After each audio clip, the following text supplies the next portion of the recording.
ngayon ay may panibagong sigla upang magpatuloy. Amen po ba?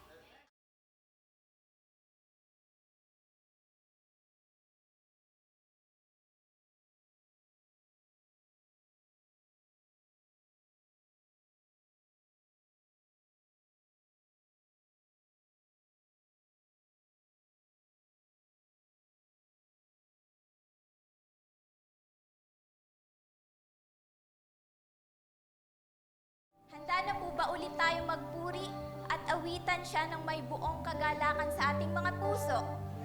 Amen! Sige po, inaanyayahan ko po muli ang bawat isa na magsitayo at ialay po natin ang ating mga boses upang papurihan at pasalamatan siya. At sa punto pong ito ay tinatawagan ko po muli ang music team para pangunahan tayo sa ating pag-awit.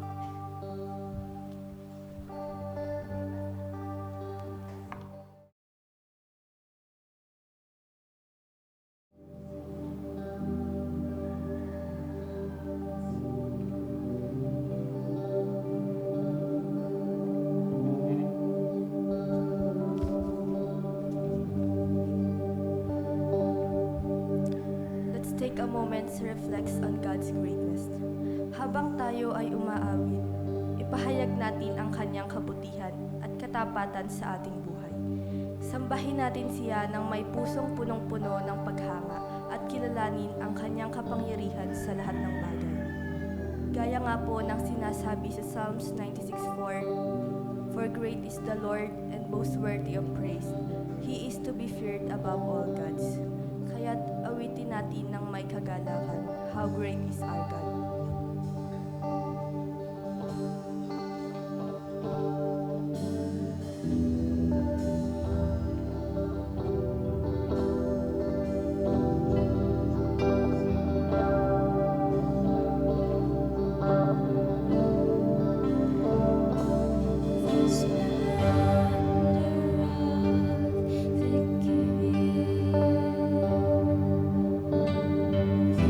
Walk within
Higit sa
Maraming salamat po sa pinagkaloob niyo na araw sa amin.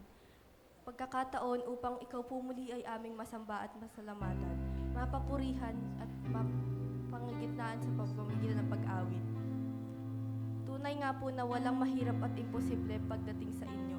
Kayo ang Diyos na mag-iisang provider namin sa buong mundo, Lord God. Sa inyo nanggagaling ang aming mga hinahanap na kapayapaan, kalakasan, kagalakan, kasaganaan, kagalingan, Panginoon, Lord God. Salamat po, Panginoon, sa buhay na ipinagkakaloob niyo sa amin araw-araw. Lord God, sa amin pong patuloy na Sunday service, inilalapit po namin ito sa inyo, Panginoon. Ito lamang po ang aming samot dalangin sa inyong matamis na pangalan na Jesus. Amen. Maaari na po tayong magsiupo.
Let me pray. Amen. Amen. Okay, so siguro hintayin-hintayin po natin muna, no? Yan. Okay. Ganito po, no? Last time, ano nga pala pinag-aralan natin? Sabi ko na eh. Ano nga pala yung pinag-aralan natin nakaraan? Patungkol kay Jonah. Yun, okay. So, yun yung pinakahuli. Actually po, nakaapat po tayo na serye ng pag-aaral po doon sa buhay po ni Jonah. Yun yung panghuli. Ang maganda po dito mga kapatid, ang Diyos pala, babasahin natin, ang Diyos pala, gusto pala niya talaga tayong gamitin eh. Gusto talaga niya. Kahit na ang daming hindi maganda, yung daming palpak eh. Si Jonah, grabe yung disobedience niya. Ayaw niya sumunod, tapos tinuruan siya ng leksyon ng Diyos, nangako siyang susunod na, tapos balik na ulit sa dati. Pero makikita po natin dito, yung tiyaga ng Panginoon. Yung tiyaga ng Panginoon. Isipin mo na, tuloy-tuloy din yung paggamit pa din niya sa ng Panginoon kay Jonah kahit na ganun yung sitwasyon po niya. Di ba? So, yan po yung dapat maisip natin na tayo pala, kahit nasa gitna ng ating mga problema at kahinaan, tayo pala yan, gustong gamitin ng Panginoon. Kaso nga lang, dapat habang ginagamit tayo ng Diyos, dapat nag-i-improve yung ating karakter. Kasi parang yung kay Jonah, mukhang, di ba? Natapos doon sa usapan nila, sabi ng Panginoon, ikaw nga, sabi ng Panginoon kay Jonah, nagmamalasakit ka doon sa halaman, yung gumagapang na halaman, na hindi nga ikaw nagtanim noon. Sabi niya, hindi nga ikaw nagpalago noon. Nung mamatay, hinahanap mo siya, samantalang sabi niya, may 120,000 katao sa Niniba na mapapahamak, na hindi nga nila alam, sabi sa English, hindi nga nila alam yung kaliwat kanan nila eh. Ibig sabihin, hindi nila ma-discern kung ano yung mali tama. Ay mga bata doon, matatanda, mapapahamak yun. Baliwala lang sa'yo. Sabi niya, yung halaman nga, pinagmamalasakitan mo. Yung pa kaya hindi mo pagmalasakitan. So, natapos po na ganon. Ngayon, ang tanong ko ganito, no? Nung nakaraan, may tanong po ako eh. Ano sa palagay po nyo, si Jonah ba ay nanatiling ganon na ugali? O sumunod pa kaya sa Panginoon? O kaya nagsisi siya ng kanyang kasalanan at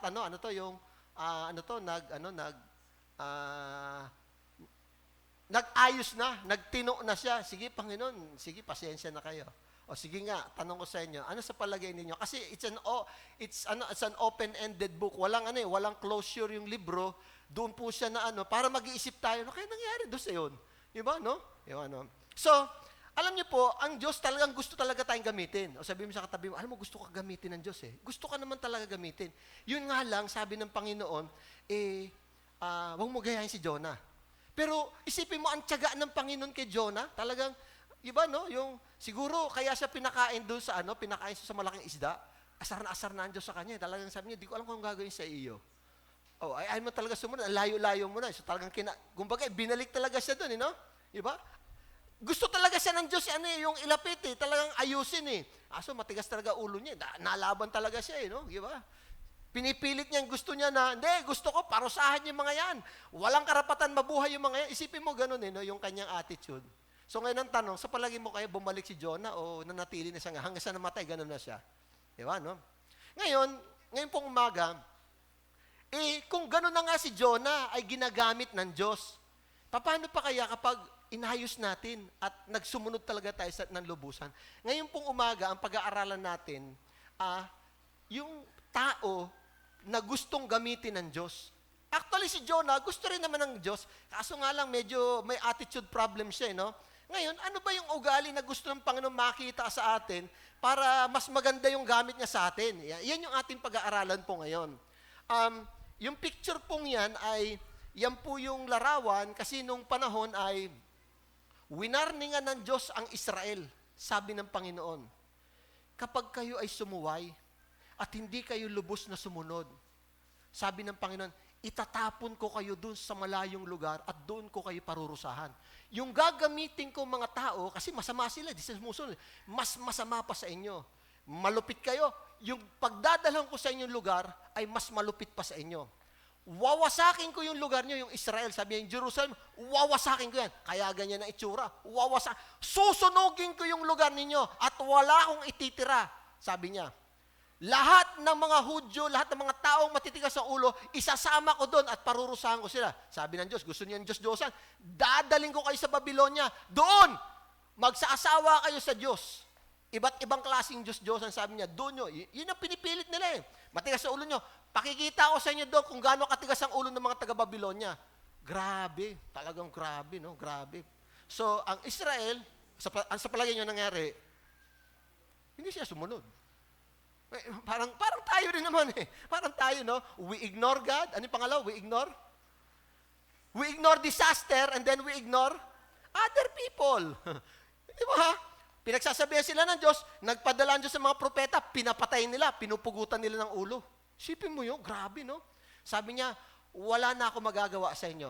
So, ang sabi ng Panginoon, dahil lahat naman ginawa ko na, padadala ko kayo sa Babylonia. Yung iba naman papuntang Assyria. Yung Assyria po kasi, yung pinuntahan ni Jonah, isang araw, yan po ay nasakop din ng Babylonia. So yung Babylonia ng pinakamalakas na bansa noong unang panahon. Parang sa atin, parang US, parang ganun. Ganun na sila lahat. Talaga, sila na may control ng lahat ng bagay. So ang Israel po noon, dahil matigas ang ulo, ay ganyan ang kalalabasan. Isipin mo yung templo nakatayang ganda-ganda yung mga bahay nila sa paligid tinan mo naman ang nangyayari. Yan yung resulta kapag ang isang tao, pag ang mga tao ay hindi sumunod sa Panginoon. Grabe. Sige, bubuksan natin ating Bible, Nehemiah chapter 1 na po tayo. Tapos na po tayo kay Jonah. Medyo atras tayo ng konti. Nehemiah chapter 1 po tayo ngayon. Titingnan po natin, di ba, gusto mong gamitin ka ng Diyos? Siyempre gusto natin. No, siyempre, pastor, gusto ko namang gamitin ako ng Diyos. O sige, titingnan natin, ano ba yung hinahanap ng Diyos doon sa mga tao na gagamitin niya? Yan yung maganda natin pag-aralan ngayon Bagamat wala namang makitang maganda ang Panginoon kay Jonah, kasi matigas nga ulo niya, no? Matigas ang ulo niya, pero sabi ng Lord, sige, bigyan kita ng opportunity pa din. Sipin mo yung tiyaga ng Diyos, no? Ang tiyaga ng Panginoon. Sino po dito ang na-save, naligtas na 5 years, mula makakilala sa Panginoon 5 years? Hindi, 1 year, may 1 year po ba ito? Isang taon pa lang? Isang taon pa lang nakakilala. Isang taon. Kumbaga sa baby, 1 year old. Sino po dito, wag na mga 1 to 5 years, isang taon hanggang 5 taon. Meron po ba rito 1 to 5 years? 5 years na po, isang taon hanggang 5 taon. Taas nga kamay, meron ba? Meron ba? 5 taon? Okay, Kelvin, ba't sabi ni Kelvin? Ano yung 5 and a half? Hindi pa sure hindi pa gano'n So 5 and a half? Ano kaya Kelvin? Ilang taon? April 23? Last, lang yan 2 years ago? Gano'n? 2016. Kaya pala gano'n. Okay lang yun, sige. Okay, sige. 1 to 5 years. 6 years hanggang 10 years. 6 years na hanggang 10 years. Sino? So, yun. Taas sa kamay. Grabe, no? 6 hanggang 10. Grabe, no? Sino po yung 11 hanggang 15? Yung mga ito, mga batikan yan. Yung mga matitindi na yan. Hindi. May mga 16 hanggang 20. Sige, 16 hanggang 20. 21 hanggang 25. 26 hanggang 30. Yung iba hindi talaga naligtas. Wow. Hindi talaga naligtas. Wow. Siguro, no? Maganda yan. Siguraduhin mo. Hindi ka malalig. Diba, no? Parang gano'n. Hindi sure. No, okay. So, titignan natin. Okay. So, bubuksan mo natin ating Bible, Nehemiah chapter 1. Sige, buksan niyo po yung Bible. Okay. English muna. English muna kasi may mga bagay na gusto kong ipapunto rito. No? The words of Nehemiah, son of Hakaliah. In the month of Kislev, yan, Kislev po, no? In the 20th year, while I was in the citadel of Susa, yun po yung capital po ng Babylon. Hanani, one of my brothers, isa sa mga kapatid niya, came from Judah with some other men, and I questioned them about the Jewish remnant that had survived the exile and also about Jerusalem. Okay. So, Tagalogin na po natin. Yan. Tagalog. Ito ang kasaysayan na nagawa ni Nehemias na anak ni Hakalias. Noon ay 9 na buwan. Hindi binanggit kasi dyan yung Kislev, no? Yung Kislev. Na 20 taon na paghahari ni Artaxerxes. So yung hari ay si Artaxerxes. Yan. Akong si Nehemias ay nasa lungsod ng Susa, ang kabiserang lungsod. So capital po yan. So ano bang capital ng Batangas?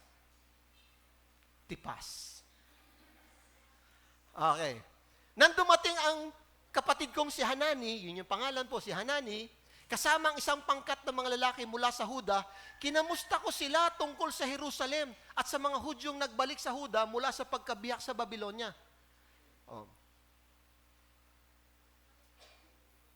Tandaan niyo po ang kwento, siya po'y nasa Babylonia.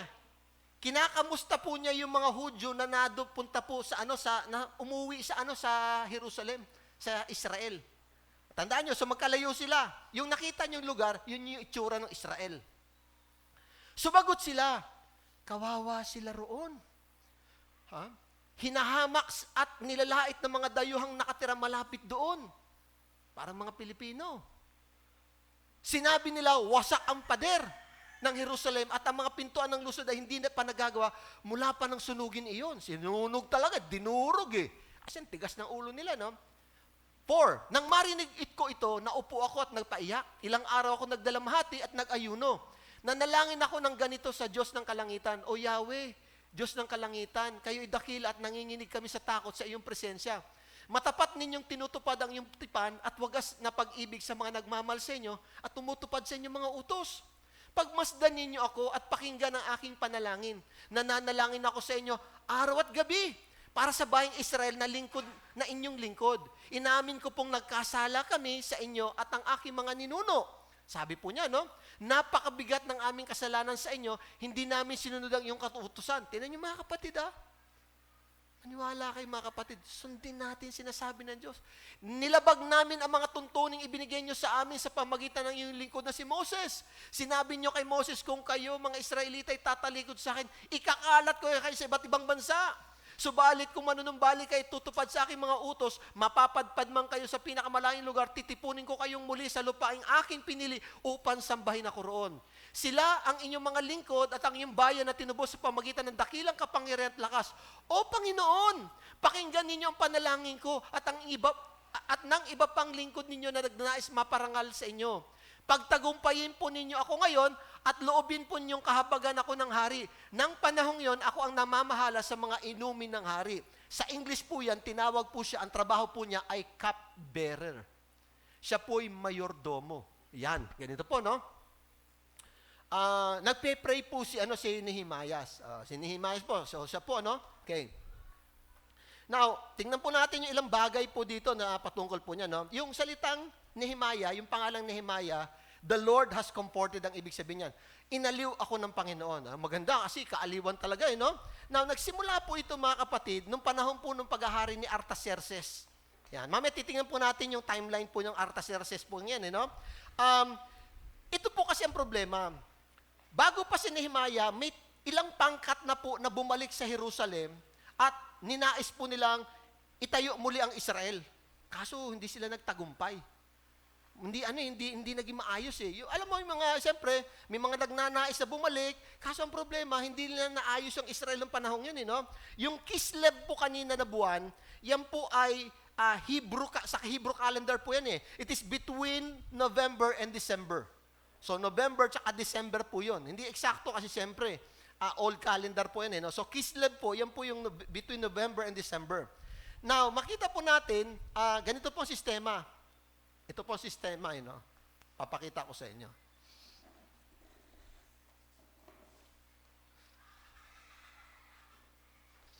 Ito po yung Old Testament. Old Testament, ha? Okay ba? Ito po yung New Testament. Pag Old Testament po, ang oras, ang panahon ay tinatawag lang BC. Parang kayo, BC. BC. Ito naman ay AD. Ang daming utang. Hindi, ang dami. AD. BC, before Christ. AD, Anno Domini, in the year of our Lord. Ito po yung timeline, yung pinakagitna. Ito po yung kapanganakan ni Jesus. So, sila Nehemiah, BC sila, before Christ. Nung dumating si Jesus, hanggang ngayon po, ang tawag sa atin, AD, in the year of our Lord. Mapapansin nyo, si Jesus ang sentro ng kasaysayan. Kasi yung time pa lang kapag sinabi mong fake yan, bakit? Diyan, binabase yung oras. So, BC po sila, BC. Dito, ang bilangan po ng oras, parang pabalik. Nagsimula sila ng malayo, papalapit. Kasi pagdating dito, 0 eh. Ngayon, dito naman, 1, 2, 3, hanggang 2025 na po tayo. O, ganun po, nakita nyo. Dito naman, pabalik. Kailangan pagdating dito, 0 eh. Ganun po siya, no? Ganun po yung sistema. Now, ito pong si Nehemiah, ganun po yung so BC po sila. BC po sila, no? So before Christ po ang kanila pong Okay, tingnan niyo po, bibigyan ko kayo ng kwento, no? Meron pong, bukod kay Nehemiah, meron pong dalawa pa na nanguna para bumalik sa Jerusalem. Nung panahon po ni Zerubbabel, siya po yung nagtayo po ng templo ng Israel. Kasi winasak po yan eh. Winasak po yan ng Babylonia. Dinurog po lahat yung ginawa ni Solomon na templo. Dinurog po. As in, wala talagang tinira. Wala talagang tinira. So, pagdating ni Zerubbabel, ay pinatayo niya, inano siya ng Panginoon, sige, itayo mo yung tahanan ko. Kaya nga si Hagay, nagagalit, kasi yung mga tao, inuna nilang gawin yung kanilang bahay, ayos yung bahay lang gaganda, yung church, hindi nila inayos. So, nagalit ang Diyos sa kanila. Sabi niya, bakit naman ganun? Ay, nakaayos na nga kayo, tapos sa aking bahay, di yung inayos. So, yun. So, talagang nagsikapin sila. Yan. Kaso ang problema, mga kapatid, galing na sila sa Babylonia, kasi tinuruan sila ng leksyon ng Diyos doon. Yung mga bumalik sa Israel uli, alam nyo, 1 taon, 2 taon, backslide na ulit. Hindi na ulit sila nag-attend ng church, hindi pray. Kaya yung templo, ang tagal yan bago natapos. Alam nyo ganon? So, kaya nga tapos maya-maya, siyempre, lumipas ang ilang panahon. Ngayon naman, ito na, yung si Isra na. Yan yung word na sinare ni Ate Ruth nung Tuesday. Okay, Ate Ruth, natatandaan mo? Yun yung kanyang word, yung Tuesday. So si Isra, ito po ay pari. Magaling sa sa salita ng Diyos ito. Kaya nga may entablado kasi nirebuke niya yung Israel na, sabi niya, bakit anong ginagawa niyo? Pinabalik na nga tayo ng Diyos dito, tas ganyan na naman ating gawa. So, binasa niya. Ang matindi dito, yung mga tao po naging seryoso. Nagsimula po sila ng alas 6 na umaga, nagbabasa sila ng Bible, hanggang alas 12 ng tanghali. Ang mga tao, lahat nakatayo. Nakatayo lang. Nakikinig sila at nagiiyakan sila dahil sa kanilang ginawang mga pagkakasala. So, isipin mo nung mamatay na uli si Zerubbabel, yung pastor, abay, mga kapatiran, na uli, balik na uli, tong-itan na ulit. Nawala na si Isra ulit O, balik na ulit, tong-it na ulit. Balik na ulit, balik na. Yan. Kaya, hindi ayos Hindi ayos. Pag ganun-ganun pa rin sila. Pag ganun-ganun pa din. Yan, dumating ngayon si Nehemiah na. Yan, ito yung ating kwento. Ang goal ni Nehemiah, lagyan ng pader yung Jerusalem. Kasi yung templo, ninanakawan ng mga kalaban. Kasi nga yung mga tao, hindi na nila inalagaan. So, ninanakawan. Sinisira lang ulit, binabandalize yung temple. Kasi yung mga tao, yung mga Christian, hindi na pinakikialaman. Kaya sabi niya, bakit yun? Tandaan niyo po, so si Nehemiah, siya po'y cupbearer, mayordomo po siya. Mayordomo. Kumbaga, kanang kamay talaga ng kahari ito, si Artaxerxes po, no? Si Esther po, ang napangasawa po niya ay si Xerxes. Nakita niyo sa taas, no? Oh. Tapos, yung naging anak niya ay si Artaxerxes. So, nilagyan lang ng Arta. Ganun po, ganun ang sistema, no? Okay. Now, ito pa ho yung isang timeline. Di ba, pinarusahan ng Diyos ang Israel, 70 years sila sa captivity. Isipin mo, 70 taon sila pinarusahan ng Diyos. Kung sa atin yan, halos, ilang henerasyon na, siguro mga 2 henerasyon. So, maraming nagtanda na, natuto, maraming hindi rin. Oh. So, na-build yung temple, si Zerubbabel. Tapos, namatay si Zerubbabel. Balik na ulit yung mga tao sa dating buhay nila. Backslide na ulit. 57 years, ang tagal. Pumasok ulit si Isra, pinadala ng Diyos. Okay na ulit sila. Okay na ulit 12 years ang gap. Nag-backslide na naman siya. Yan, pumasok na ngayon talaga si Nehemiah. Yan na. Yan na po, pumasok na siya. At yan po yung pag-aaralan po natin ngayon. Okay po ba? Alam niyo po mga kapatid, tandaan niyo po, bakit pag may taong pinadadala ang Diyos, nagkakaroon ng revival? Bakit? Sa tigas ng ulo ng Israel, binabalikan sila ng Diyos. Alam nyo, grabe yung awa ng Panginoon. Alam niyo mga kapatid, ito lang maintindihan nyo, no? Pinagtsatsagaan tayo ng Diyos kasi mahabagin siya. Magkukumit tayo, next week, wala na naman. Sabi ng naman yung iba siya, hindi, balik na ulit. Kaya, alam nyo, ayusin natin. Ayusin natin. Ang unang ayusin natin, yung ating pagsunod, at saka yung gawain ng Diyos. Kasi, pag nawawala yung gawain ng Diyos, yung mga tao, ligaw na naman kung saan naman sila pupunta. Yun naman parating ganun po, no? Ngayon, yung cupbearer po, meron ba tayong picture? Yan. Ang trabaho ng cupbearer po, bago pa kainin yung hari, tinitikman niya muna. Ang sarap ng buhay niya. So, tinitingnan na hari, paubos na. Hindi, tinitingnan ko kasi kung may lason. Di ba, no? So, tinitikman niya. So, sa madalit salita, siya ang namamahala po pagdating sa mga bagay ng hari, damit, lahat. O lahat po yan, inaasikaso po niya. Grabe. Isipin niyo mga kapatid, tandaan niyo po, Hudyo yan. Yan yung mga taong alipin. Pero makikita mo dito, paano siya na-promote sa posisyon na yan? Yan yung biyaya ng Panginoon. Na minsan, kahit di naman talaga tayo karapat-dapat, binibigyan ka ng Diyos ng magandang trabaho. Binibigyan ka ng magandang trabaho Inaayos yung sitwasyon mo kasi naaawa siya sa'yo. Ang problema sa atin, pag nagkaroon tayo magandang trabaho, nililimutan naman natin ng Diyos. Yun naman ang ginagawa natin dahilan. Paano ako mag-church? May trabaho nga ako. Sandali, di ba nung una nagpe-pray ka nga?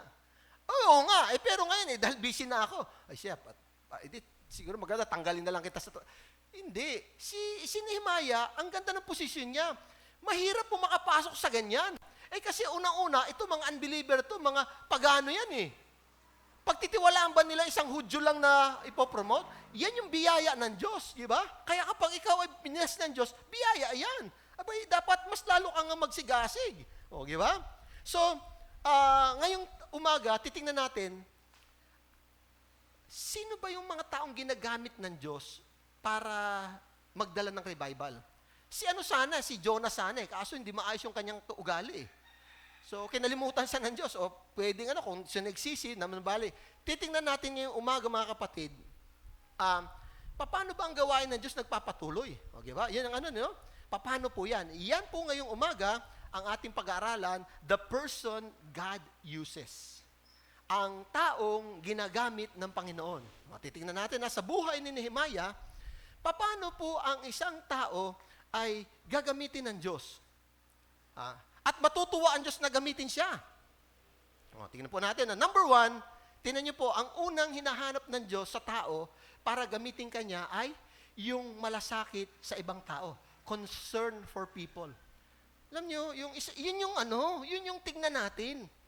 Tingnan natin. Alam niyo po mga kapatid, si Nehemiah, kahit hindi naman niya pakialaman na yung iba eh. Ayos naman siya, kanyang pamilya, secure, diba? Alalay ako ng hari, sinong gagalaw sa amin dito? Di ba? Pero hindi yun eh. Alam niya na kaya siya nilagay ng Diyos sa ganung posisyon, binibless siya ng Panginoon, kasi gusto ng Panginoon, pakitaan mo ng malasakit yung iba. So yung una-una pong hinahanap ng Panginoon para gamitin kanya, dapat pag malasakitan mo naman yung iba. Nagkasakit yung isang kapatiran niya, anak, nasa ospital, anong ginawa mo? Nung nalaman mo.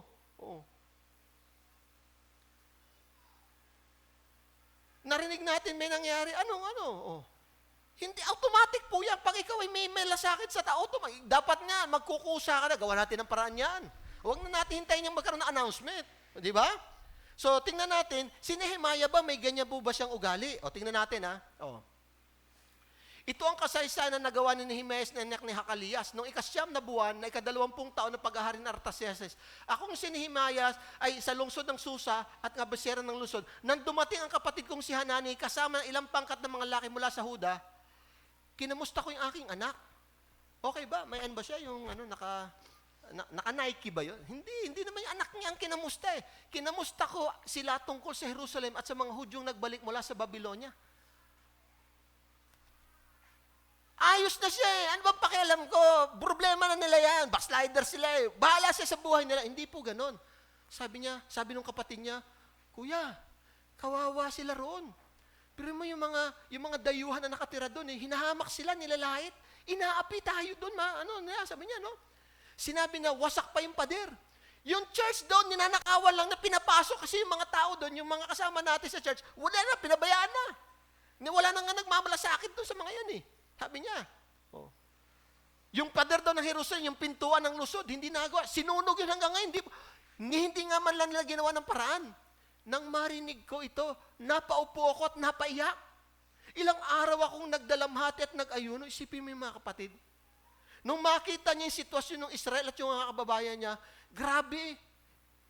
It broke his heart talagang grabe. Nadurog yung kanyang puso. Sabi niya, Panginoon, ba't naman nagkaganito? Unang-una po mga kapatid, para gamitin ka ng Diyos, dapat meron kang malasakit sa ibang tao. Malasakit. Ay, hindi ka gagamitin ng Diyos.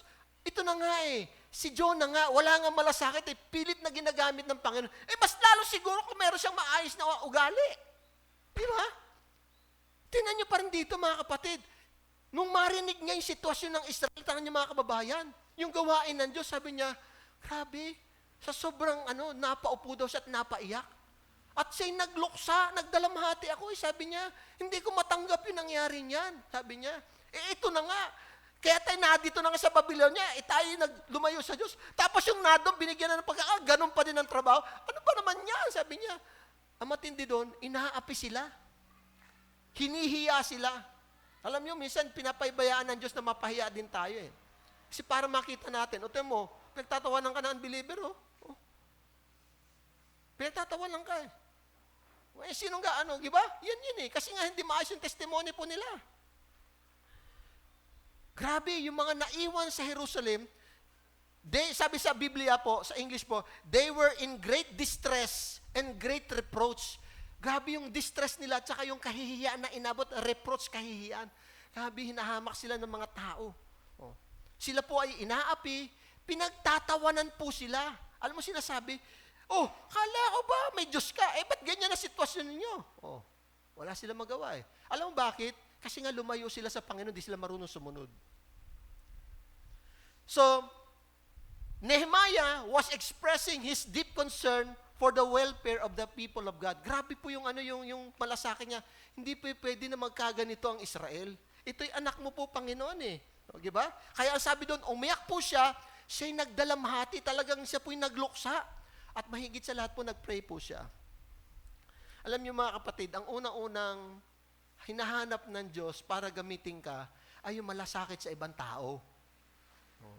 Yung malasakit. Kaya magandang tanong mamaya sa ating pag-uusap, paano ba nadidevelop yung malasakit sa iba?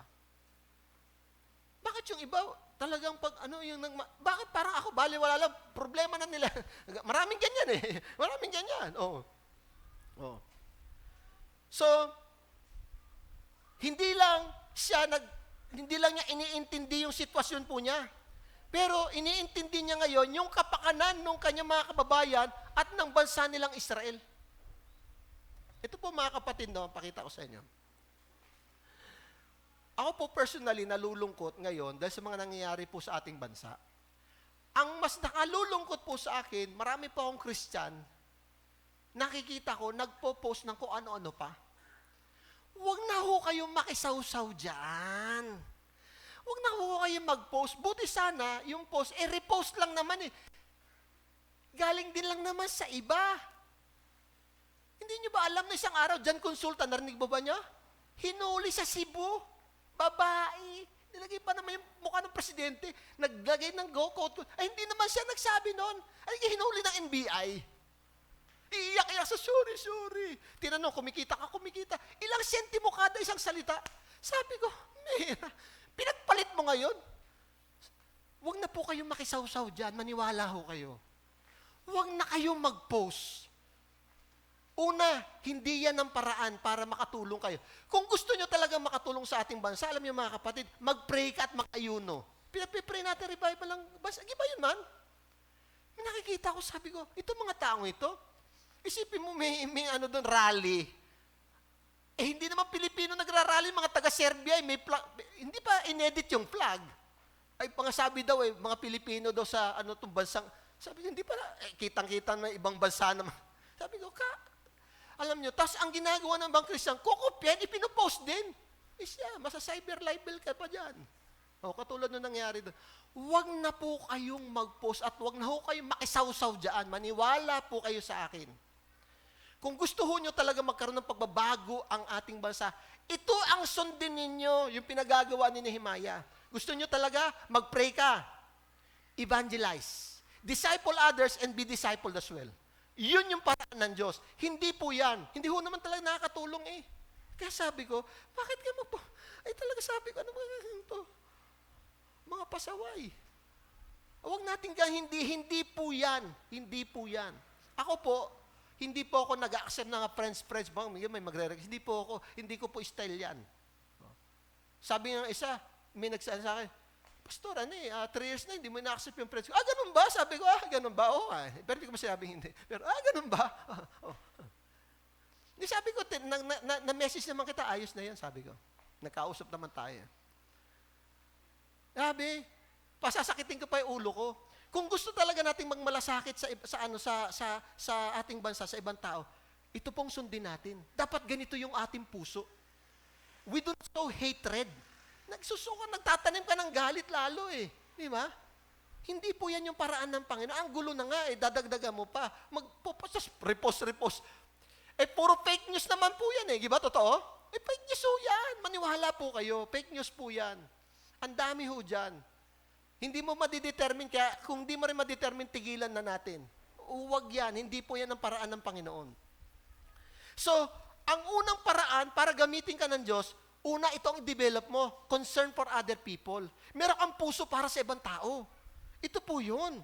So, ang maganda dito kay Nehemiah, kahit maganda na yung trabaho niya, ang ganda ng tayo niya, secured na secured, yung kanyang buhay, yung kanyang pamilya, pero hindi siya nakakontento doon.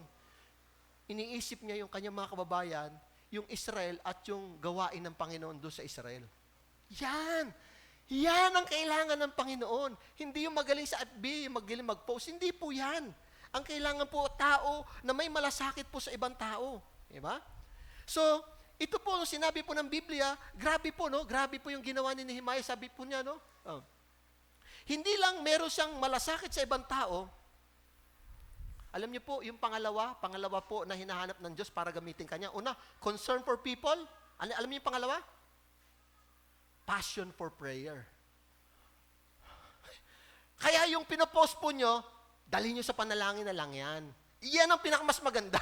Huwag na kayo, mag-pray ka na lang. So, unang tanong natin kanina, how compassionate are you towards other people? Gaano ka kamahabagin at maawain para sa ibang tao? Yun ang tanong eh. Pastor, paano ko ba madidevelop yung compassion eh? Yun, maganda rin pag-usapan natin yan. Diba, no? Pangalawa po, yung hinahanap ng Diyos para gamitin kanya, meron kang passion sa panalangin.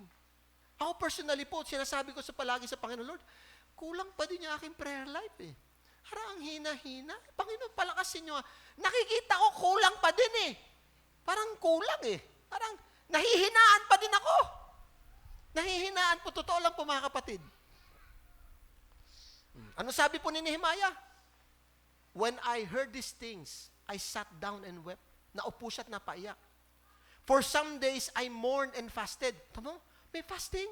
Kaya iba ay mag-fasting. Biblical po yan. And prayed before the Lord, before the God of heaven. Sabi niya, then I said, Lord, ito prayer pa niya, the God of heaven, Diyos ng kalangitan, great and awesome God. Yeah, kinanta natin, how great is our God, who keeps His covenant. Tagalogin po natin yan, no? Nang marinig ko ito, naupo at napayak, ilang araw ako nagdalamhati at nagayon, nanalangin ako ng ganito sa Diyos ng kalangitan. O Yahweh, Diyos ng kalangitan, kayo'y dakila at nanginginig kami sa takot sa iyong presensya. Matapat ninyong tinupad ang iyong tipan at wagas na pag-ibig sa nagmamahal sa inyo at tumutupad ng iyong mga utos. Pagmasdan ninyo ako at pakinggan ang aking panalangin. Di ba niyo, kapatid? No? Nananalangin ako sa inyo, ilang araw at gabi. Para sa bayang Israel. Tinan mo hindi lang para sa kanya sarili. Pinapipray niya yung kanyang mga kababayan. Concern for other people. Passion for prayer. No? Grabe yung prayer niya. Inaamin ko po, Panginoon, nagkasala kami. Talagang repentance, talagang grabe yung pagsisisi. Yan ang gawin natin. Paghingi natin ng tawad yung ating bansa. Lalo na po yung body of Christ. Kasi ang body of Christ, yung mga Christian po sa buong Pilipinas, ay talagang laki na yan talagang problema po natin para tayong Israel din. Para tayong Israel. Tinan mo na mangyayari sa atin. Hanggang ngayon, di pa rin po tayo natututo. Kulang pa ibig sabihin ng panalangin natin, mga kapatid. Bakit siya nagpe-pray? Kasi, yung problema ni Nehemiah at ng Israel, lampas sa kanyang ulo. Hindi naman niya kaya yun eh. Lahat sila alipin. Wala man sila kapangyarihan. Anong gagawin nila? Inaapi sila. Wala kang magagawa. Anong ginawa niya? Sige, wala tayong magawa. Hingi tayo ng tulong sa Diyos. That is prayer. Amin po ba mga kapatid? Wala kang magawa eh. Kasi kung may magagawa ka, huwag ka na mag-pray. May magagawa ka pala eh. Yung mga magagawa mo, hindi mo na dapat pinagpe-pray yun. Lord, maghuhugas ba ako ng plato? Maghuhugas. Sa tingin mo, Lord, kumilos ka nga. Basbasan niyo ako kung ako maglili. Tatanungin mo ba naman yun? Ay, kayang-kaya mo na yun eh. Lord, pagalawin niyo nga yung aking kamay para may ganun ba? Ay, kalokohan yan. Dapat yun, may hawak kang na, yung walis at ganun sa ulo. Gising ka na. Maghugas ka na. Yung kaya mong gawin, hindi mo na pinagpe-pray. Kaya mo nang gawin eh. Kaya nga tayo nagpe-pray kasi hindi mo kayang gawin. Grabe yung nila. Masusolban ni Nehemiah yan. Grabe yung mga kalaban nila, hindi basta-basta. Di ba, no? So, yung kalagayan ng Israel ay inaapi, wala silang magagawa, kaya nga tayo nagpe-pray mga kapatid. Kasi ang Diyos lang may kakayanan para baguhin ang kanilang sitwasyon. Ano sabi po, no? The power of persistent prayer laying the foundation for revival. Alam niyo po yung matyaga na nananalangin at patuloy nagpe-pray, yan ang pundasyon po ng revival ng church. Kaya tuloy-tuloy. Iisa lang naman kami. Kahit isa ka, tumuloy ka. Ba't si Jonah, isa lang nagdala siya ng revival, di makinakala madami. Pero mas madami, mas magaling. Pero isipin niyo mga kapatid, kahit yung iba wala, magtuloy ka. Kasi yung pagtsatsaga sa pananalangin, yan ang pundasyon po mga kapatid para sa revival po natin. So he prayed earnestly. Talagang grabe nyo, yung binuhos ni Nehemiah yung kanyang puso sa Panginoon. Grabe yung intense, no? Hindi po yung prayer po nito, hindi po sa patungkol sa yung galing mo sa pagsasalita Hindi po. Kundi yung emosyon mo, yung talagang yung bigat ng iyong kalooban na dinadala mo sa Panginoon. In fact po sa Romans chapter 8, sabi nga ni Paul, may panahon na hindi mo nga ma-words, hindi mo na nga masabi sa Diyos yung nilalaman na yung puso. Nalilito ka, minsan nalilimutan mo yung pangalan, yung naisip mo yung tao, di mo nga sino yun. Alam mo mga kapatid, naintindihan ng Diyos yun. Alam niya kung sino yun So, grabe po hindi po yung emotion po niya, naupo po siya. Naupo, napaiyak po siya talaga. Ano sabi niya po dito sa Tagalog, no? Nang marinig ko ito, naupo, napaiyak, nagdalamhati, nag-ayuno, at nanalangin. Grabe. Yan yung hinahanap ng Diyos Kaya ini-encourage natin, attention permitting, dapat po. Kasi gagamitin ng Diyos, gusto mong gamitin ka, mag-pray ka, dapat prayerful ka. Alam niyo mga kapatid, sinulat nila doon, he sat down, naupo, napaiyak, nagdalamhati, nag-ayuno, at nanalangin. Ayan po yung grabe yung, kaya yung prayer niya talagang sobra-sobra, talagang ang bigat-bigat ng kanyang kalooban. Ang sabi niya sa Panginoon, pagmasdan ninyo ako at pakinggan ang aking panalangin. May karapatan po ba siya na sabihin sa Diyos, Panginoon, pakinggan naman niyo yung aking panalangin? Meron ba siyang karapatan? Alam niyo, meron Kasi yung prayer, patungkol sa kanya sarili, kundi para sa kanya mga kababayan. Amen po ba? Hindi nga selfish selfless nga yung prayer Nananalangin ako sa inyo araw at gabi para sa bayang Israel. Hindi naman para sa kanya Di ba? Alam niyo mga kapatid, kapag maganda yung sitwasyon mo, maganda yung buhay, alalahanin mo ang gawain ng Diyos, alalahanin mo yung ibang tao. Kaya ka nilagay ng Diyos sa ganyang sitwasyon para ikaw ay tumulong sa iba, hindi para magpayama at maging mapasarap sa sarili mo. Ay kung tutusin si Nehemiah, sarap-sarap na nung Pero may kinakain ng hari, kinakain ko, ni hindi nga kinakain ng iba yon, ni hindi nga kinakain ng mga sundalo sa labas ng palasyo. Ako, nakakain ko yon. Pero yung ba magpapasaya sa'yo kapag gano'n ang sitwasyon mo? Hindi rin Kaya dito yung prayer po niya, bakit sasagutin ng Diyos? Hindi naman patungkol sa kanya sarili. Para sa Israel, ito, Panginoon, mga anak niyo po ito. Kaya sabi niya, Panginoon, isipin mo, binigyan niyo na kami ng ilang pagkakataon, ganito pa rin ulit, backslide na ulit, layo na ulit kami. Inaamin ko po nagkasala kami sa inyo. Mula po sa aming mga ninuno. Hanggang noon pa, pang antitigas ng aming ulo. Yung aking ama po, hanggang doon lang pong alam ko, yung lolo po niyan, ang pangalan na ay Julio. Yung tatay po niya ay Erding.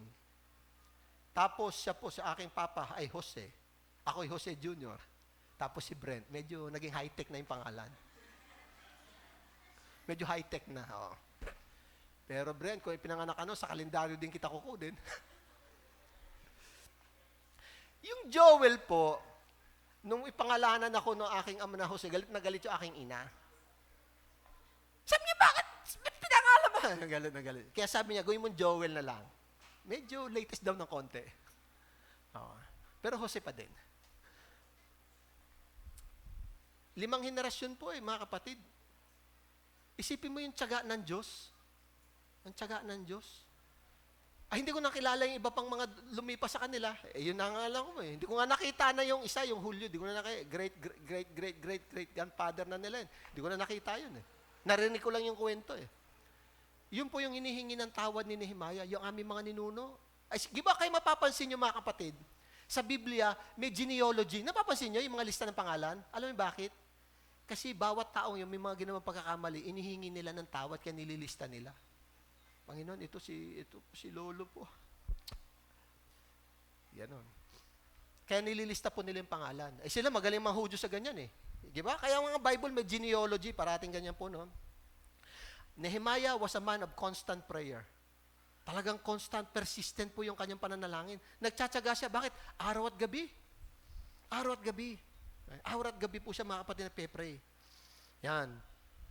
Kaya, dapat isang i-develop po natin, gustong mo gamitin ka ng Diyos, una, malasakit sa ibang tao. Grabe, marubdob na pagnanais para magdasal.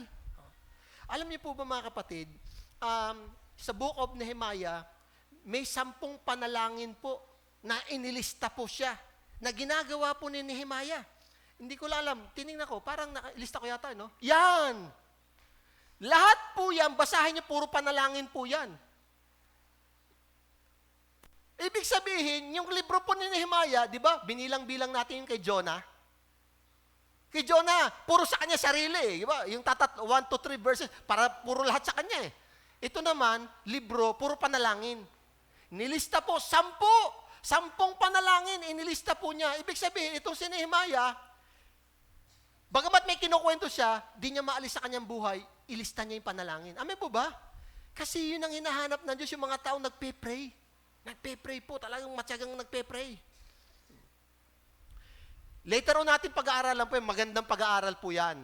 Yung patungkol po sa prayer life po ni Nehemiah. Anyway, hindi po natin ngayon, no? So, ang point po natin dito, kaya siya nagpe-pray kasi hindi niya kaya yung sitwasyon. Mga kapatid, ito, kapag nasa sitwasyon ko hindi mo kaya, ang una mong gawin, mag-pray ka. Mag-pray ka. Ibig sabihin, sabi ng Panginoon, kaya nandyan, hindi mo kasi kaya eh. Kasi kung kaya mo, hindi na kita tutulungan, kaya mo pala eh. Hindi mo kaya, yan, puro panalangin po yan. Kaya si Nehemiah po, sa umaga pa lang, prayer. Maganda, no? Simula mo yung buhay mo sa panalangin. Tapos sasarado mo yung buhay mo, yung araw mo, sa panalangin pa din. Kasi araw at gabi daw eh. Hindi kayo kagaling. Prayerful po siya, mga kapatid. Ano yung unang hinahanap ng Diyos para gamitin? Una, concern for people. Pangalawa, passion for prayer. Ito na po yung pangatlo. Ito po yung pangatlo. Tingnan natin ito po yung pangatlo. Selfless perspective. Alam mo yung hindi makasariling pananaw? Ano po ito? Tingnan natin Sabi niya dito, di ba chapter 1 kanina, chapter 2 na po tayo. In the month of Nisan. Ito pong Nisan, ito po yung kalaban po ng Toyota at Mitsubishi. Hindi. Buwan po yan. So, in the month of Nisan, in the 20th year of King Artaxerxes, yung Nisan po mga kapatid, ito po ay March. Diba? Simula sila ng November November. Diba sabi na, November, abot na ng March. Ngayon, March. Sa Tagalog po yan, Sang araw ng unang buwan, 20 taon ng paghahari ni Artaxerxes, binigyan ko siya ng kanyang inuming alak. So, siniserba niya yung hari. Noon lamang niya ako nakitang malungkot. Di ba? Tinanong niya ako, bakit ka nalulungkot? Sabi niya, tingin ko sa iyo, wala ka namang sakit. So first time siya nakita ng kanyang amo na nagsiserve na malungkot. Isipin niyo first time. Tayo pag nagtatrabaho tayo, galit na galit tayo. Ang sungit no? Di ba? Lalo na yung palabas ka na, tapos biglang may umorder. Ganon, talagang bakit? Palabas na ako, may umorder pa. Ganon, masama talaga Palabas na ako, may umorder pa. Tanong katabi mo, yung manager natin dyan, palabas na ako tapos may umorder pa, bakit ganyan? Galit na galit. Maglilinis pa, mag-inventory pa. Grabe, ang init ng ulo, no? Si Nehemiah, temo, yung hari nagsabi, sa buong buhay niya, parati siya nakasmile. Papasok ka sa school, nakasimangot, no? Ano? Grabe, kaya yung mga bata, takot. Grabe, no? Pagpasok ng pastor, yung kilay, nakagano na. Ang matindi niyan, hindi pa yan. Natutulog na, gano'n pa rin yung kilay. Mas matindi. Ito matindi. Sabi nung hari, sabi niya, noon lamang niya ako nakitang malungkot. Ibig sabihin, ayos ang espiritu po niya. So, sabi niya, wala ka namang sakit, tingin ko. Sabi nung malakita nung hari, natakot ako, kaya sinabi ko sa hari, naway, ingatan kayo ng Diyos habang panahon. Isipin mo, grabe, no? Nalulungkot po ako sapagkat ang lungsod na pinaglibingan sa aking mga ninuno ay wasak at ang pintuan niyon ay natupok ng apoy. Grabe yung kanyang kaba daw na sinasabi niya doon sa hari, bakit siya malungkot? Sabi ng hari, "Temo ha, ano ang gusto mo ngayon? Anong nais mo?" Tanong na hari, "Nanalangin ako sa Diyos ng kalangitan. Pagkatapos, ha?" Alam mo, ganito po mga kapatid ha, mapapasin na nanalangin ako sa Diyos ng kalangitan pagkatapos. Habang nakikipag-usap po doon sa hari, nagpe-pray siya sa kanyang isipan. Kasi ito, pagano ito eh. Sabi niya, "Panginoon, paano ito?" Oh, di ba? Sabi niya, nagpe-pray daw siya habang nakikipag-usap.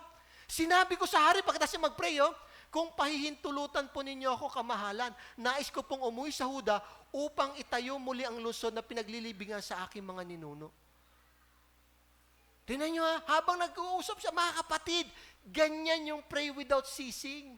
May mga Bible study ako, pag nagba-Bible study, para silang tinatamad, para wala silang interest. Nagsasalita ako, para hindi sila nakikinig. Kaya habang ako nagba-Bible study, nagpipray ako sa aking isipan, "Holy Spirit, hipuin naman yung mga pusong ito. Ako naman hindi pumunta rito para kundi para sila tulungan." Abay, maya-maya makikita mo yung mga tao nagkakaroon ng interest. Kwento ni Pastor Benji, nagba-Bible study daw siya, di nagsimula na. Yung bata biglang, yung umiyak, yung kagulo-kagulo daw sa hindi siya magkaintindihan. Alam mo ginawa ni Pastor Benji, nakaupo daw siya, pinatungan daw niya ng kamay yung ulo ng bata. Abay, nakatulog daw sa sahig. Ay, di tuloy ang Bible study. Nakita niyo mga kapatid? Yung prayer. Prayer mga kapatid, no? Dito, kaya nga, yung concern for other people, sabi, concern for people, passion for prayer, and selfless perspective. Yung kanyang pananaw sa buhay, hindi naman para sa kanya eh. Sabi niya, "Mahal na hari, uuwi muna po ako sa amin. Kasi gusto ko pong itayo yung lungsod, ayusin po." Oh, sabi po niya. Oh. Actually, yung selfless perspective po, ang ibig sabihin lang po niyan, pagmamalasakit sa gawain ng Diyos. Yun lang po na mga ibig sabihin niya. Hindi lang yung sarili nating problema ang iniisip natin. Tinatanong natin, "Ano kaya pwede maitulong ko?" Kasi yung iba ayaw nang pumatin. Yung iba, wala. Anong pwede ko itulong para bumalik yung sigla? Di ba? Ito po yung malasakit sa gawain ng Panginoon, mga kapatid, ang tawag po dyan. Alam niyo po, ito pong si Nehemiah, hindi naman po yan VIP. Kung tutusin, hindi naman po siya eh. Hindi naman po siya politiko. Siya po'y pangkaraniwang empleyado lamang ng gobyerno. Ay, naman siya eh? Ano naman yun? Pangkaraniwan lang naman siya. Mataas-taas nga lang ang posisyon niya, pero wala naman kung tutusin kung ano naman niya. Ito po, alam niyo po,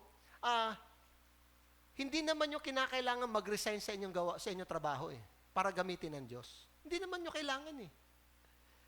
Ay, bakit may tuloy-tuloy din naman yung gawain niya eh? Hindi nyo kinakailangan naman mag-resign eh. Ang kinakailangan lang nyo, maglaan lang kayo ng oras.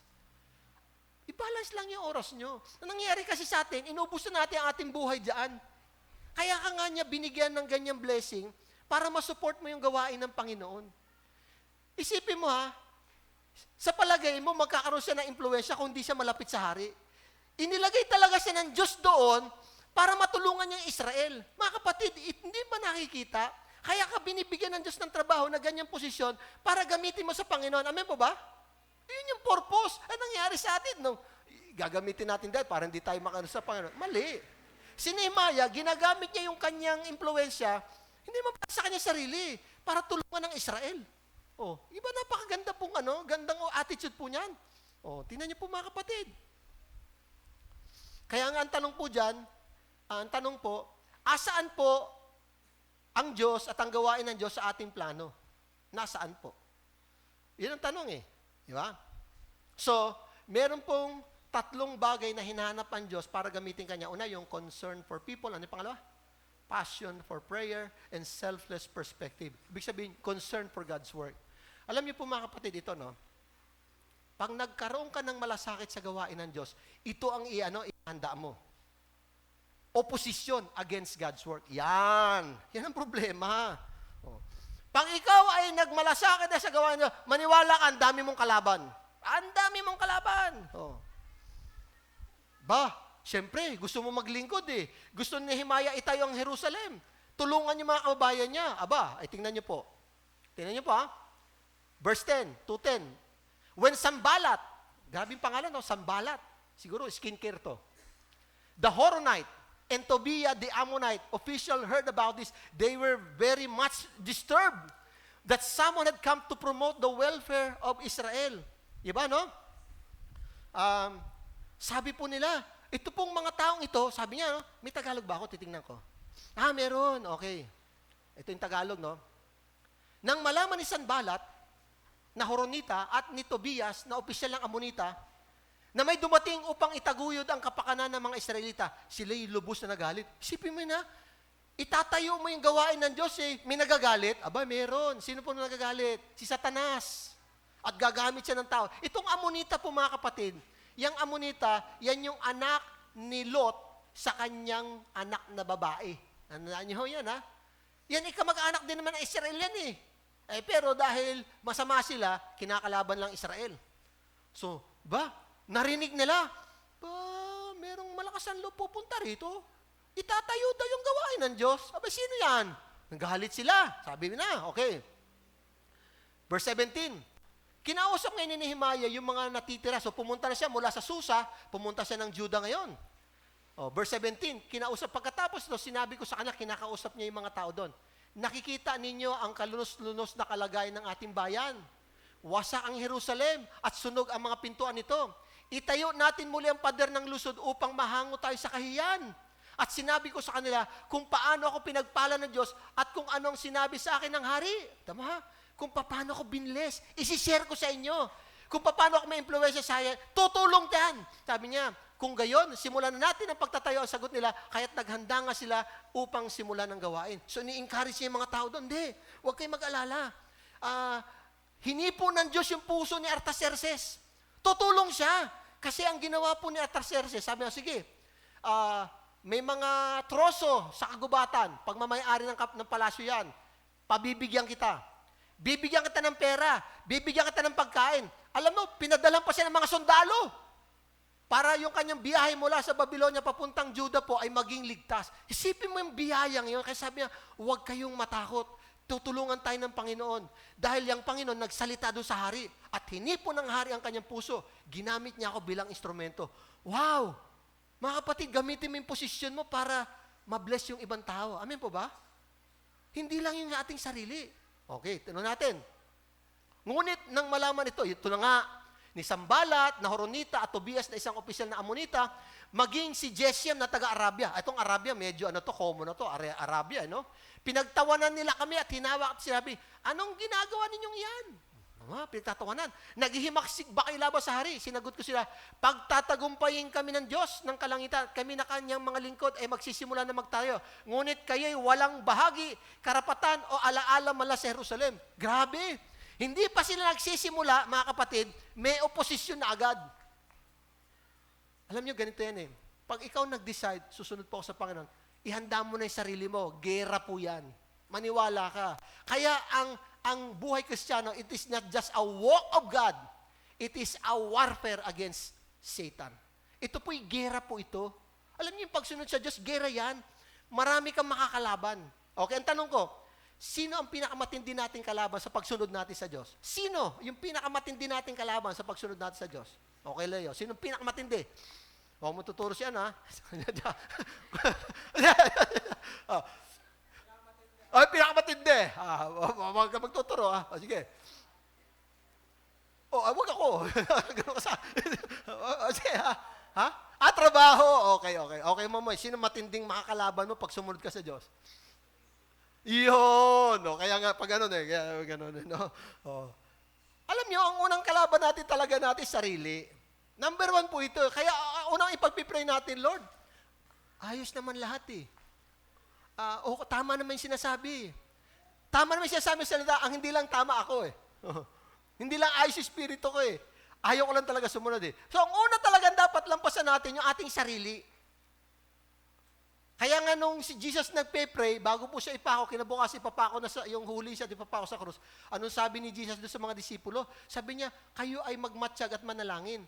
Yung espiritu gustong-gusto, pero yung katawan mahina Ang sabi ng espiritu mag-pray, anong sabi ng katawan? Matulog. Kaya yung commitment natin na fasting, naging feasting. Nakakalimot tayo kasi yun yung yung unang kalaban natin sarili, mga kapatid. Now, kung mapapansin nyo, parang yung mga pangalan nila parang nakakatawa, no? Sanbalat, Tobias, Geshem, parang kakaiba po, no, mga kapatid. Alam niyo po, mga kapatid, ganito yan. Kung pag-aaralan niyo po yung sitwasyon ng mga yan ganito, yung mga yan ay nasa palibot po ng Israel. Ang sitwasyon po niyan, yung isa po ay nasa norte, yung isa ay nasa south, yung isa ay nasa silangan, at isa ay nasa kanluran. Bakit? Ang oposisyon po, paliligiran kanyan. At ang gusto nilang gawin, aatake sila sa Israel, sabay-sabay. Sipin mo yung, grabe talagang, sige, gusto nyo talagang sige. Actually, pinagpaplanuhan talaga nilang atakihin sila ni Nehemiah, no? Talagang grabe po mga kapatid, no? Kaya dito, dapat tandaan po natin, mga kapatid, yung panalangin natin at labanan natin ang gawa ng kaaway. Gawa ng kaaway. 3 bagay ang hinahanap ng Diyos para tayo po ay gamitin ng Panginoon. Anong una? Yung concern for people, passion for prayer, at yun din po, yun nga, selfless perspective. Sa makatuwid ito ay concern for God's work. Pray po tayo mga kapatid, tayo mag-pray. Panginoon, ilagay niyo po sa aming puso yung inilagay niyo po sa puso ni Nehemiah, Panginoon.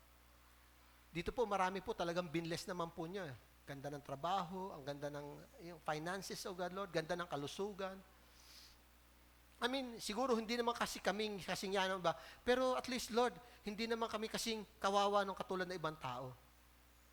Grabe yung Ang prayer ko po, Panginoon, Lord, ngayon na may mga blessing kami natatanggap, ito po, Panginoon, magtulak sa amin para pag malasakitan din namin yung ibang tao.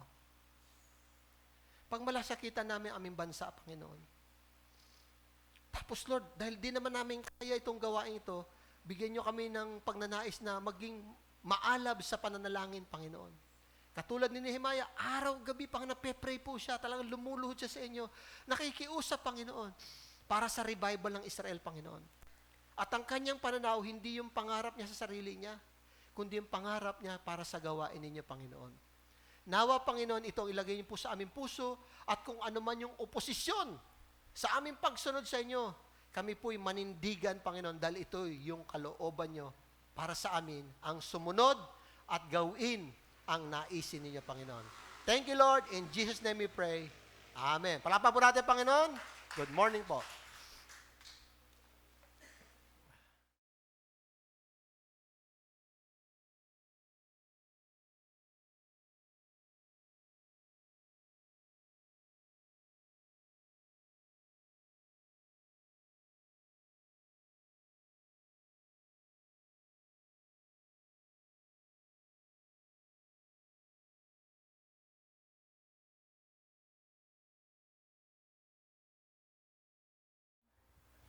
Okay po, so magandang umaga po sa ating lahat. Salamat sa Panginoon sa natapos nating word or message from our Lord. Ngayon naman po ay dadako tayo sa ating pagbibigay. And recently, so dun sa devotional topic natin, napapag-usapan yung about sa love as we begin this 40-day revival devotional activity po natin. So dun sa nakalipas na 5 days, we have reflected po dun sa lalim at kahulugan ng pag-ibig and how love goes beyond ordinary standards and expectations. So today po, we will continue to see its beauty even in the act po ng ating pagbibigay, sa ating giving. So para po sa verse na ito, makibukas po kayo sa akin sa 1 Corinthians 13:3. So basahin ko po, If I give all I possess to the poor and give over my body to the hardship that I may boast, but do not have love, I gain nothing.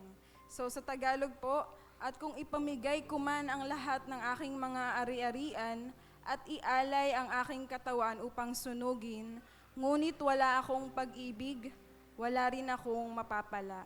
So yung 1 Corinthians 13 po, tinatawag nila itong the love chapter. So dinedescribe po nito yung supreme importance ng love in the Christian life. So, and si Paul, nagpresent po siya ng mga hypothetical extremes po sa bahagi po ng pag-ibig.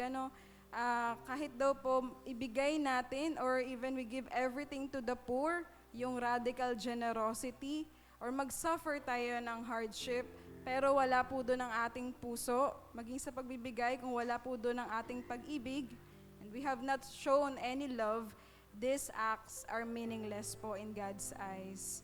And we may not be as obedient as we think we are po. So, ngayong umaga, katulad po sa buhay ni Nehemiah, maging lesson po ito sa atin, na sa lahat ng ginagawa natin ay we put concern, we put love sa Panginoon, sa gawain niya at sa mga tao niya. So, God's work, even sa offering po, ang ating pong Panginoon ay mas concerned sa heart natin, behind our actions, than the actions themselves po. Sige po, tayo po ay manalangin, tayo po ay yumuko sa panalangin. Dakilang Diyos, salamat po Lord God sa natapos naming yung Word of God. Salamat sa buhay ni Nehemiah.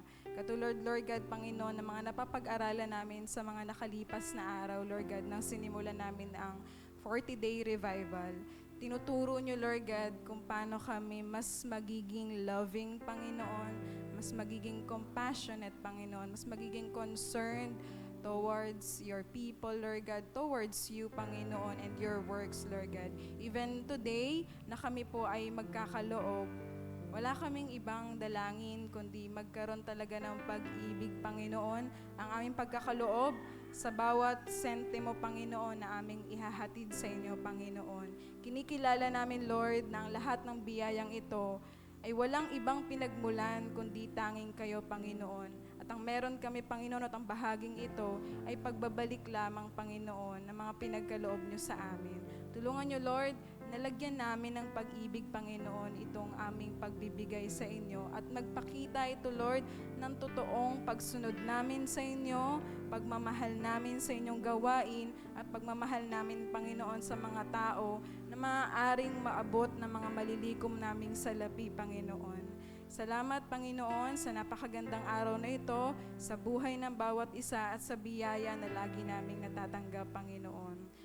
Sa umagang ito, sa inyo po namin binibigay ang pinakamataas na papuri sa pangalan po ng Panginoong Jesus. Amen. Sige po, maaari na po tayong magkaloob. Para po dun sa GCash account, so ipa-flash po ito sa ating screen. Sige po, maraming salamat at magandang umaga po sa ating lahat.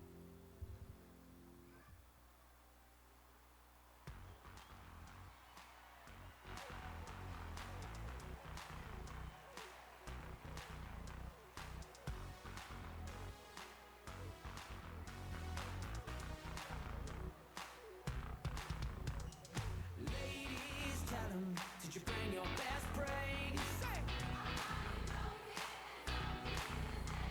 Now, gentlemen, what's up? Did you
walang imposible sa Panginoon. Tulad ng pinag-aralan namin ay gumawa ang himala ang Diyos. Gumawa ng himala ang Diyos sa pagpapakain ng 5,000 katao gamit ang 5 tinapay at 2 isda. Pinaghati-hati niya ito upang mapakain ang 5,000 katao at may sumobra pa. Ang pangalawa po, Ang pangalawa ko pong natutuhan ay magpasalamat sa Diyos. Magtiwala sa Diyos. Ang amin naman pong pangatlong natutunan ay may malasakit para sa atin ang mga Panginoon. Kagaya nga po ng aming Kagaya nga po ng aming pinag-aralan ay pinakain ng Panginoon ang 5,000 na tao dahil doon ay pinakita niya ang kanyang malasakit para sa atin. Ang ikaapat naman po naming natutuhan ay ang Panginoon ay may kakayahang gumamit ng maliliit na bagay upang makagawa ng malaking bagay. Kagaya nga po ng aming napag-aralan kanina, ginawa po ng Panginoon ang mga maliliit na bagay papuntang malaking bagay. Kagaya lamang po ng paggawa ng himala ng Panginoon na mapakain ang 5 tinapay at 2 isda sa 5,000 katao. Ang panglima po naming natutunan ay pagpasalamat sa Panginoon.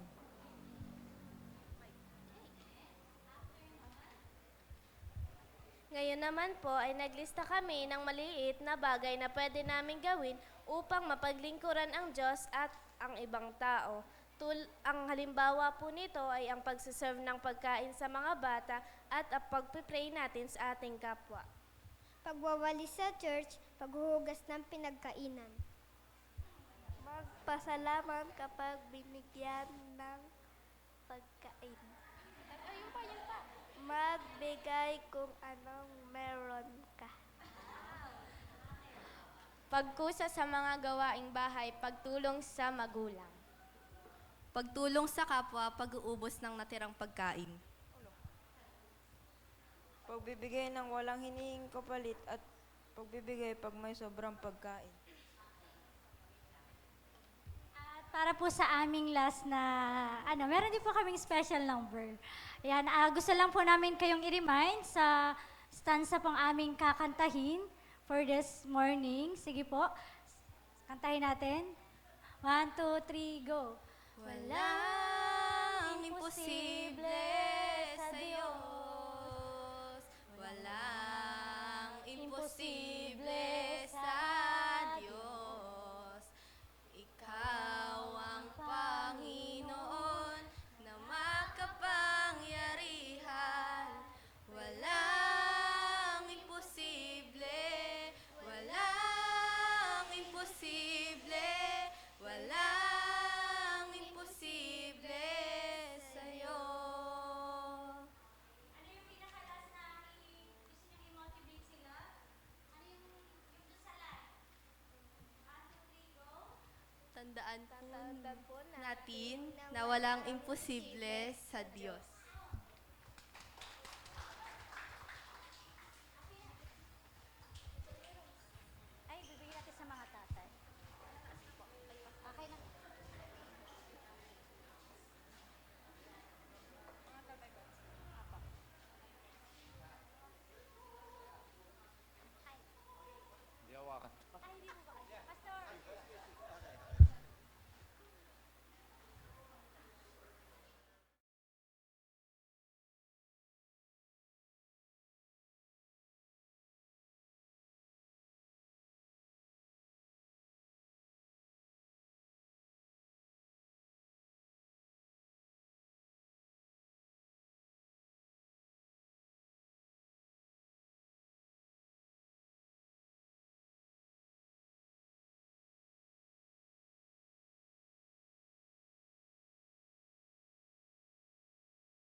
Onward, Christian soldiers, marching us to war.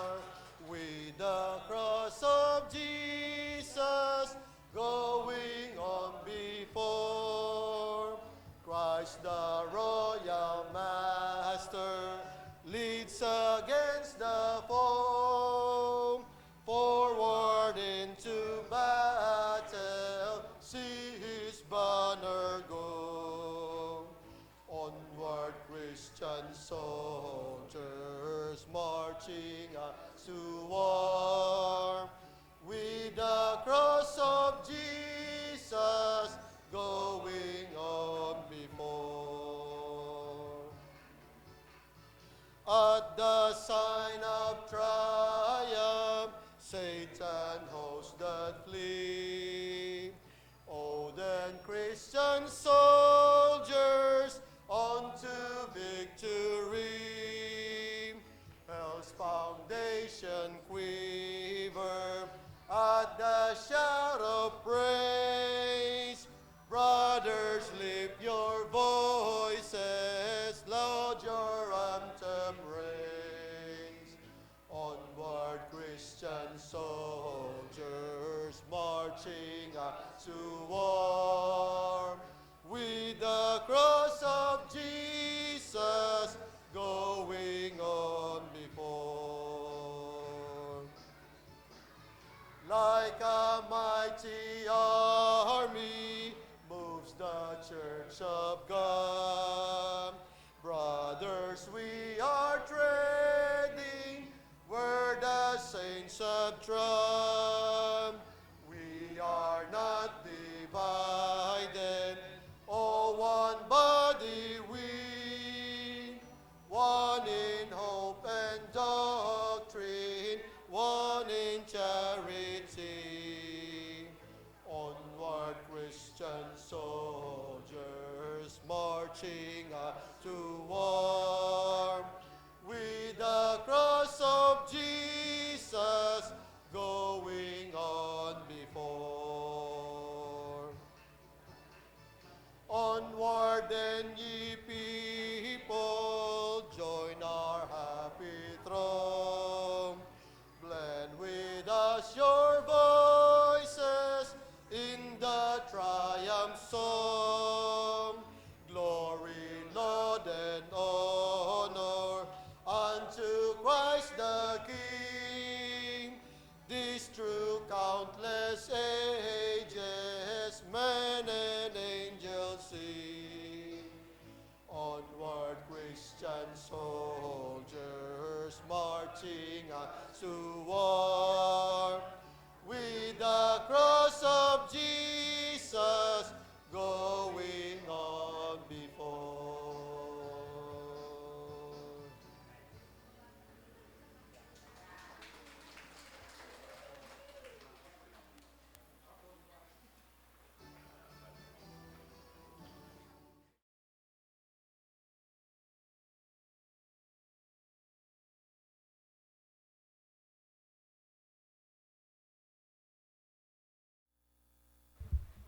Hello. Hello, Mike. Okay, tayo po tumayin lahat para po sa ating pagwawakas sa panalangin at mamaya po para po sa ating mga pagbabalita. Tayo po mag-pray.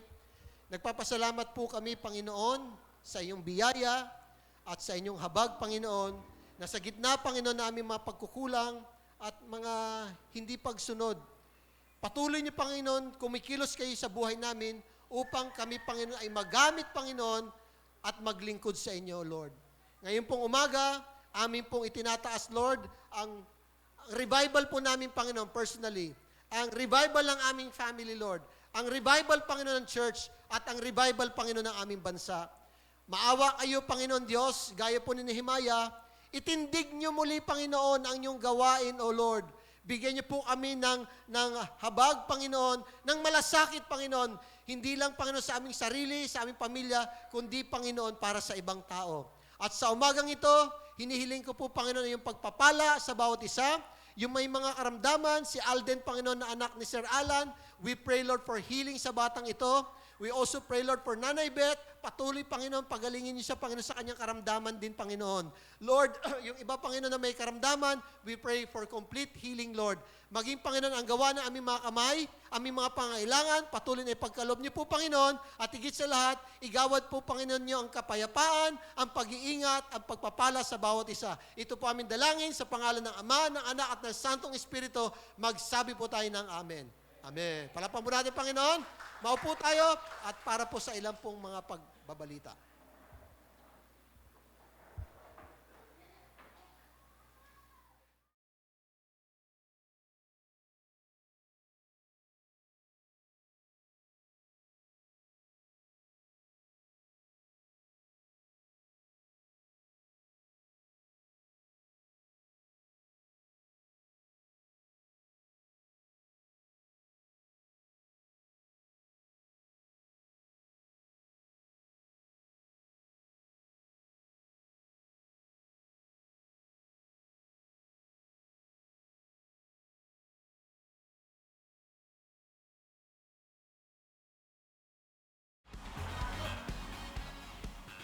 And para naman po sa ating prayer meeting, every Tuesday po ito, 5:30 p.m. dito po sa TMI Tipas Church. Ganun din po ang ating online prayer fellowship. Every Friday po ito, 7 p.m. via Messenger group naman po. At Night of Prayer and Worship po, every last Friday po ito, 7 to 9 p.m. dito rin po sa TMI Tipas Church. And ini-encourage po ang bawat isa, especially po ang ating mga kabataan na umatan po sa ating TMI Youth Worship Service o ang Ignite every Saturday, 1 p.m. po. At kung may free time naman po kayo, maaari po tayong makilahok na magturo po sa ating campus ministry dito po sa Tipas National High School po every Tuesday, Wednesday, and Thursday po, 12 p.m. to 12:30 p.m. po. At yun lang po para po sa ating server ngayon, Young People Girls. Maraming salamat po. Maaari na po tayong pumunta sa ating small group. Ay, wala. Thank you po.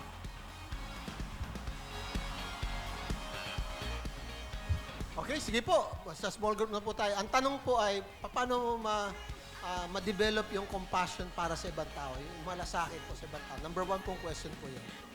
Pangalawa po, paano mo gagamitin ang yung trabaho mo, yung profession mo, yung hanap buhay mo para sa Panginoon. So, yun po yung pangalawang tanong po. Sige po, maganda po ang ating pag-aaral po ngayon.